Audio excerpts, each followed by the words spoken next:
Teacher Ruby, para lang po mas malinaw, ma'am, ano po ba itong hinihingi ninyo sa gobyerno na supposedly dapat bago mag-December 31 ay natanggap nyo na para lang po maintindihan nitong mga nakikinig at nanonood sa atin?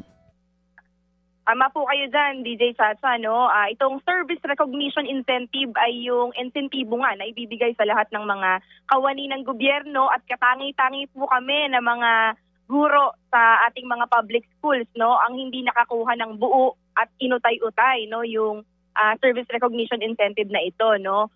Supposed to be makukuha yan ng 20,000 na buo, pero sa ngayon, kalakhan po dun sa ating mga teachers nagpasko at bagong taon na hindi ito nakuha ng buo.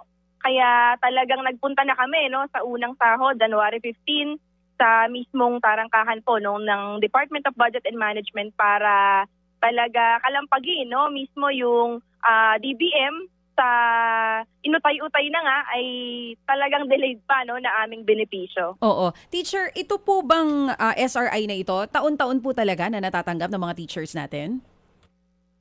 Oo, no, taon-taon itong natatanggap. Depende po, no, doon sa kagustuhan ng Pangulo, no. Okay. Pero sa lahat ng mga kawani, yun nga yung nakakagalit, no, kasi service recognition, ibig sabihin ba hati-hati o utay-utay din ang aming serbisyo bilang mga guro, binigay naman ho namin yung aming buong serbisyo para maibigay yung education dun sa ating mga estudyante.